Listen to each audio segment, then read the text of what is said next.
I have built a lot of face frame style cabinets, and sometimes when I do this on video, I get the question of, oh my gosh, you're not using any nails or fasteners in the dado and rabbet joinery. You're not using any nails or fasteners when you put the face frame on. You're not using biscuits when you put the face frame on. How can that be? And the answer is, when the glue joint is good, the glue is stronger than the surrounding material. So I'm going to try to do, we're doing a little Mythbuster thing here. I've got a cabinet that I put together. The joinery for the case is dadoes and rabbets. The dadoes and rabbets are half the thickness of the material, 3/8 of an inch. Film of glue in the bottom, glue and clamp, no fasteners. The face frame itself was put together with screw pockets. I do put glue in those joints. And then the face frame is glued to the case using nothing but glue. No fasteners, no biscuits, no dominoes. So what I'm about to do is destroy this cabinet. And what we're looking for is to see where is the failure. You know, one, what does it take to break it? Two, where is the failure? And I don't really know what's going to happen, but I think we're going to be surprised at just how strong everything is. So let's see what it takes to make this happen.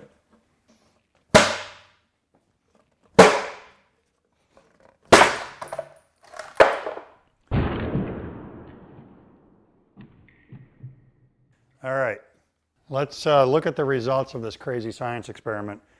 Dado and rabbet joinery, this is the cabinet top. Look at what this is. That's meat from the plywood, and this was a good quality plywood. It didn't separate on the glue line, it pulled the core with it.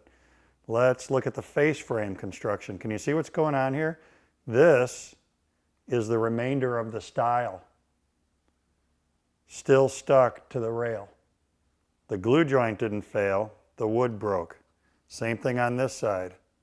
The entire stile fractured, look at that, but the glue joint is still intact. Rail to case top, that didn't even come apart at all. Let's look at some more of that. This is, man, I think this is pretty impressive. The face frames are, by and large, still stuck to the case. So this concept of there's nothing but a glue joint there, you should have added nails, you should have added biscuits. No way, man, look at how that held together. Same thing down here on the dados. It pulled, that one's kind of still intact. It took surrounding wood with it, it didn't break on the joint. So the moral of the story here is really that if you have a good glue joint, and you use nothing but glue to put your projects together, they will stand the test of time. And two, look at, what was it, 3-4 strikes at the floor before the thing even fractured. So a lot of strength there, and it really does tell us the glue is stronger than the surrounding wood. You don't need to add mechanical fasteners in cases like this. Cabinet's going to be plenty strong.